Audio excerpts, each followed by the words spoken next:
Good morning বন্ধুরা। তো আজকে আমি সকাল সকাল চলে এসেছি এখানে 4টে ডিম নিয়ে। তো এখানে দেখতে পাচ্ছেন, এখানে হচ্ছে গিয়ে 3টে ডিম হাঁসের ডিম, আর বাকি যে একটা ডিম আছে সেটা হচ্ছে পোলট্রির ডিম। তো দেখতে পাচ্ছেন পোলট্রির ডিমটা এখানে ফেটে গেছে, তো হাঁসের ডিমগুলো কিন্তু ফাটেনি। তো দেখুন এখানে আমি হাঁসের ডিমগুলোকে ভালোভাবে ছুলে নিয়েছি। আর এটা হাঁসের ডিমগুলো অনেক দিন হওয়াতে এখানে কি হয়েছে, ওর যে খোসাটা সহজে উঠে গেছে। হাঁসের ডিম কিন্তু সাধারণত খোসাগুলো আটকে যায় যদি ভালোভাবে অনেক দিনের পুরনো না হয়। তো বন্ধুরা দেখুন এখানে 2 টুকরো আলাদা তো আমি দেখিয়েছি। তো এখানে আমি কড়াইয়ের মধ্যে তেল দিয়ে দিয়েছি। এখন যে আমার ডিমগুলো আছে আমি হলুদ লবণ মাখিয়ে নিয়েছি। এখন ডিমগুলো আমি এখানেও ফুলকো ফুলকো করে ভেজে নেব। তো ডিমগুলোকে সাঁতলে নিলেও হয়, অনেকেই আছে যারা এমনিতেই একটু সাঁতলে নিয়ে নামিয়ে নেয়। তো আমি কিন্তু এখানে তা করব না, আমি কিন্তু ডিমগুলোকে বেশ ফুলকো ফুলকো করে ভেজে নেব। দেখুন ওর যে ডিমগুলোর যে গায়ের মধ্যে উপরটা কিন্তু বেশ ফোলা ফোলা হয়েছে। তো আমি একটু ফোলা ফোলা করে ভেজে নিব। তো এরকম করে ফোলা ফোলা করে ভাজলে পরে এর একটা আলাদাই স্বাদ। তো এমনি সাঁতলে নিলেও হয়। তো এভাবে ফুলকো ফুলকো করে ভেজে নিয়ে দেখবেন, এই ফুলকো ফুলকো করে ভেজে নিলে এর স্বাদটাও ভালো লাগে। তো বন্ধুরা এখানে দেখুন আমার ডিমটা মোটামুটি ভাজা হয়ে গেছে। আমি এখন ডিমগুলোকে এই যে খুন্তির সাহায্যে আমি এখানে একটু করে চিড়ে দেব। তো বন্ধুরা এখানে আমি ততক্ষণে আমার এখানে দুটো আমি পেঁয়াজ নিয়েছি। পেঁয়াজগুলোকে আমি ভালোভাবে কুচি করে কেটে নেব। মশলাগুলো আমি রেডি করে ফেলবো। তো দেখুন বন্ধুরা এখানে কিন্তু ভাজা হয়ে গেছে। তো আমি ডিমগুলোকে একটু একটু করে কেটে দেবো। তো কেটে দিলে পরে এর ভেতরে যে ডিমের যে মশলাগুলো আছে সেই মশলাগুলো ঢুকবে, আর এটা খেতে খুবই সুস্বাদু হবে। তো দেখুন বন্ধুরা এখানে কিন্তু আমি ফুলকো ফুলকো করে ভেজে নিয়েছি, দেখতে পাচ্ছেন উপরটা কিন্তু পুরোপুরি ভাজা হয়ে গেছে সুন্দর।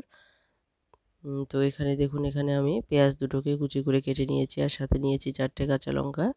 তো এখানে দুটো টমেটো আমি দেবো। তো টমেটোগুলোকে আমি এখন 4 ফালি করে কেটে নেব। তো দেখুন আমি এখানে টমেটোগুলোকে কেটে নিয়েছি।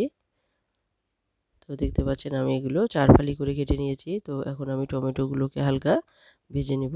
আমি টমেটোগুলো ভেজে নেওয়ার সময় হালকা একটু হলুদ দেবো, কিন্তু আমি এখানে লবণ দেবো না, কারণ লবণ দিলে টমেটোগুলো খুব তাড়াতাড়ি গলে যাবে।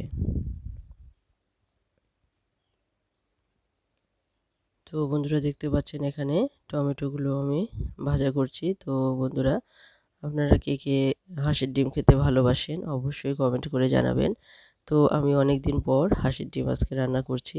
সাধারণত হাঁসের ডিম এখন অতটা বাজারে পাওয়া যায় না। সাধারণত পোলট্রির ডিম সবাই খায়, তো পোলট্রির ডিমটাই বেশি পাওয়া যায়। তো অনেক দিন পর আমি হাঁসের ডিম পেলাম, তো তাই আমি আজকে হাঁসের ডিম রান্না করছি। তো দেখুন বন্ধুরা এখানে হয়ে গিয়েছে, টমেটোগুলো ভাজা হয়ে গিয়েছে। এখন আমি এখানে নামিয়ে নিলাম। তো আপনারা কে কীভাবে রান্না করেন হাঁসের ডিম অবশ্যই কমেন্ট করে জানাবেন। তো এখানে দেখুন টমেটোগুলো হয়ে গেছে, আমি নামিয়ে নিচ্ছি। তো বন্ধুরা পাশে থাকুন, সাথে থাকুন, আর পুরো ভিডিওটা দেখতে থাকুন। আর যদি ভালো লাগে তো অবশ্যই লাইক করবেন, কমেন্ট করবেন, শেয়ার করবেন, আর সাবস্ক্রাইব করতে ভুলবেন না। তো বন্ধুরা আপনারা পাশে থেকে এভাবেই সহযোগিতা করুন। আপনাদের সহযোগিতা খুবই প্রয়োজন, না হলে আমরা এগিয়ে যেতে পারবো না। তো আপনারা অবশ্যই পাশে থেকে সহযোগিতা করুন। তো দেখুন এখানে আমি পেঁয়াজ যে কুচিগুলো আছে সেই কুচিগুলোকে আমি দিয়ে দিয়েছি। এখন আমি পেঁয়াজগুলোকে ভালোভাবে ভেজে নেব। তো পেঁয়াজ ভাজার সময় এখানে আমি তেল দিইনি বেশিটা, এখানে যে তেল ছিল সেই তেলেই আমি একটু পেঁয়াজটা আগে ভেজে নেব।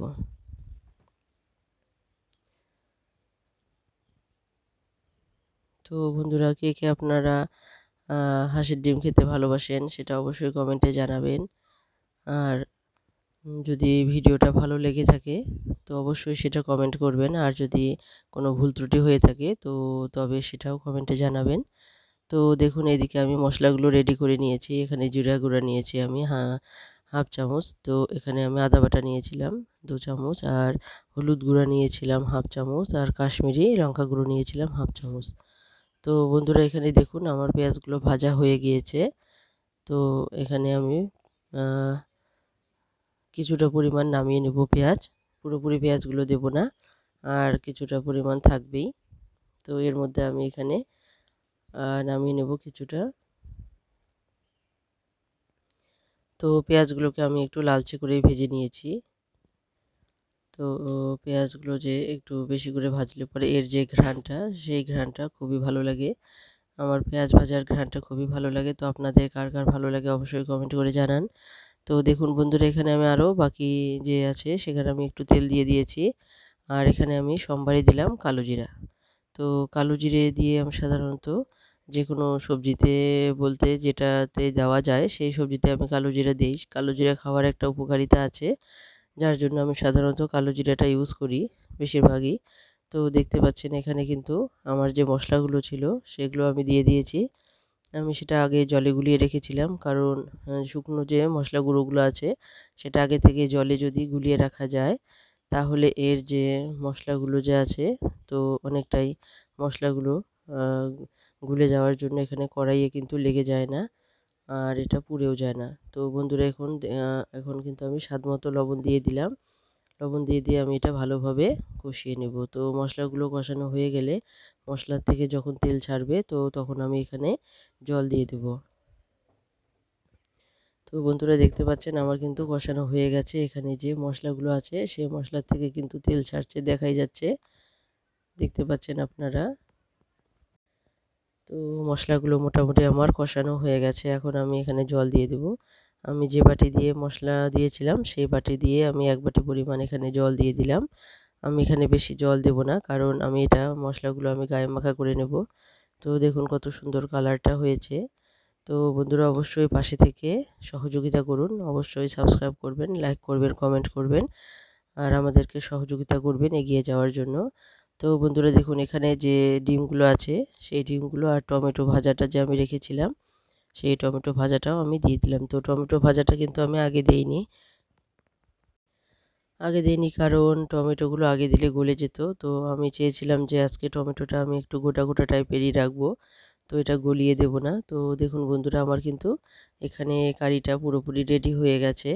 তো বন্ধুরা এখন আমি একটু সামান্য পরিমাণ এখানে গরম মশলা দিয়ে দেব, আর গরম মশলা দিয়ে একটু নাড়াচাড়া করে আমি এটা নামিয়ে নেব আর গরম গরম পরিবেশন করব। তো বন্ধুরা পুরো ভিডিওটা দেখার জন্য অসংখ্য ধন্যবাদ। আর আমার রান্নাটা কীরকম হয়েছে সেটা অবশ্যই কমেন্টে জানাবেন। আর কে কে ডিম খেতে ভালোবাসেন আর বিশেষ করে হাঁসের ডিম খেতে ভালোবাসেন সেটা অবশ্যই কমেন্টে জানাবেন। তো বন্ধুরা এভাবে পাশে থাকুন, আমাদেরকে উৎসাহিত করুন। তো দেখুন এখানে বন্ধুরা যে মশলার থেকে তেল ছাড়ছে, এখন কিন্তু আমি এটা নামিয়ে নেব এবং গরম গরম পরিবেশন করব। তো বন্ধুরা অবশ্যই আপনারা কমেন্টে জানাবেন কে কীভাবে ডিম রান্না করেন। তো সমস্ত ভিডিওটা দেখার জন্য আপনাদেরকে অসংখ্য ধন্যবাদ। তো এইভাবেই পাশে থাকুন আর আমাদেরকে উৎসাহ দিতে থাকুন। তো নমস্কার বন্ধুরা, থ্যাংক ইউ।